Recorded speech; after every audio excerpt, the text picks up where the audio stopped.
вы думали, что есть у тебя такая вот жаркая? Да, я знал, что она такая резко конфликтуальная республика, потому что я и выступал на чемпионате России, да, летом. Знаю суровый климат и летний, и зимний. И даже я был зимой. Поэтому резко меняется температура. Ну, на то это и богатство является Россией, Якутией. То, что такие перепады, такие мы все разные, ну, это не мешает проводить, встречаться с друзьями, проводить такие прекрасные мероприятия. Я с большим уважением отношусь к руководству, потому что такое внимание, то, что он заставляет руководство детям, молодому поколению, многим регионам, в основном 95% надо учиться.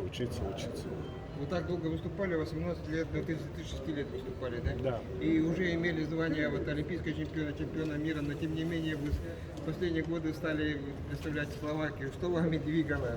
Что же вы завоевали? Ну, вы знаете, я был 4 года тренером, и то, что я раньше недопонимал, это все досознал именно как благодаря тренерской работе. И, конечно, какой-то остался маленький, можно сказать, каприз в спорте, на самом деле амбиции. И мне повезло, что у меня была возможность. А так как я не хотел дорогу переходить моим ученикам Махову и Ахмедову, которые в дальнейшем стали олимпийские чемпионы Лондона и Пекина, я просто, чтобы им не мешать, самоутвердиться и достичь своего мастерства сборной России, я ушел за Словакию. Давид Владимирович, а Да. какие ожидания именно от культурной программы игр? Игорь, вы знаете, самое главное преемственность поколений, я не просто так обратил внимание на Дмитрия Пенигина, потому что они были ориентиром в моей жизни.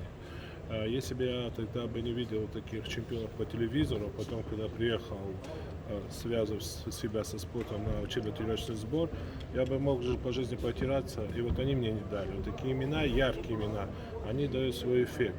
И я уверен в этом, то, что сегодня их движение, олимпийское движение живет в республике, приумножается. Поверьте мне, знаете, сколько поколений будут благодарны таким чемпионам, которые показали, и никогда не будут жалеть новые чемпионы, что они занялись именно спортом высоких целей. А знакомы ли вы с якутской культурой и что вы планируете посетить и узнать? У меня времени очень ограничено. Я, конечно, был потрясен первым моим приездом, когда увидел Лену. Конечно, это впечатляет, такая мощь, сила Якутии, России. Конечно, культура Якутии не знакома, потому что я очень много дружу с ребятами. И когда тренером был, тоже очень много помогал ребятам, которые представляли Якутию. И выводил на соревнования Кубок мира, чемпионат мира представителей. Лебедев при мне формировался. Ваш министр спорта тоже был в сборной команды при мне. И таких много братьев Кантоевых, которые тоже я и выступал со старшим. Мы примерно, то есть я уже сходил, а он еще продолжал выступать на первенство мира. Мы в клубе в Иране боролись. А младший брат, конечно, приумножил семейные традиции. Поэтому очень мне это знакома культура в широком плане, то, что представители легкой атлетики с Якутии, представители бокса с Якутии и многие другие виды. Я знаю, что и очень много представителей сильно развивается художественная гимнастика. Это все интересно, мы дополняем друг друга, и это очень важно. А как вы думаете, вот сборная России по вольной борьбе самая сильная, а отсутствие международного опыта насколько сильно отразится на наших спортсменах? Вы знаете, она никак не может отразиться. Почему? Потому что, может быть, того дефицита времени, который до этого не было, постоянно очень напряженный международный график, у нас не было времени как-то приумножить и улучшить качество. А то качество борьбы, которое есть внутри России, оно на таком высоком уровне, то, что на чемпионате мира такой конкуренции никто не может создать. А то, что получится сегодня обновление, омолаживание команды, это так и должно быть. То есть Токио прошло буквально полгода тому назад, больше полгода назад. Придут новые молодые команды, интересные амбиции. И то тут жадность к победам, как говорится, да, жадность к победам, она будет присутствовать в команде. И я уверен в этом, что мы с триумфом вернемся в ближайшее время и свои медали заберем. Что тяжелее выиграть тогда, чемпионат России или чемпионат мира? Во многих весовых категориях, как на чемпионате Советского Союза, было тяжелее выиграть страну. Да. во многих весовых категориях. А, конечно, например, в таких дефицитных весах, как в тяжелом весе, есть, конечно, тут пробел, вот о чем я и говорил.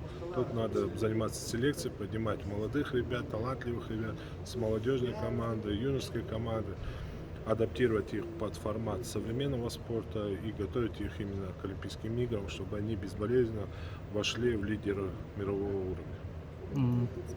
Давид Владимирович, вопрос, да? У меня такой. Как вы смотрите на то, что вот через много лет вот, выявляют допинг, да, вот у вас тоже такой случай получился, и вам за место бронзы, ну, получили серебро. Как вы на это смотрите? Это положительно ли это или отрицательно? Работая в Олимпийском комитете, мы должны создать максимально комфортные условия для молодого поколения. Мы должны общество сделать для них самое оптимальное и доброе. Конечно, надо бороться с этим. Тут ничего хорошего нет. И мы будем бороться. И я отвечаю именно, большую работу провожу именно с борьбой с допингом и работой федерации. Но в моем частности, да, то есть для меня прошли Олимпийские игры уже в 2008 году, но не сейчас. Конечно, та медаль, которая у меня была в Пекине, она моя, чем то, что досталось. Поэтому это очень важно. Но при всем этом мы должны уже не о себе думать, мы должны думать о новом поколении. И безупречное общество должно быть для них создано, все условия. Еще не последний момент. Да. Я понимаю, что вы выросли и родились и выросли в Осетии, да? Да. Но тем не менее, вот мы знаем, что пишут, что у вас грузинские корни. Да. Но судьбес это, ну, казалось бы, фамилия не грузинская или... Да, я принадлежу к культуре Грузии, да, я по национальности грузин, очень сильно горжусь, но очень сильно люблю Осетию. Да, потому что она меня впитала, она мне дала ту силу, которой я сегодня живу, пользуюсь этим все. Та мудрость тренерского состава, который мне одарили, так что я очень признателен. Спасибо большое. Спасибо.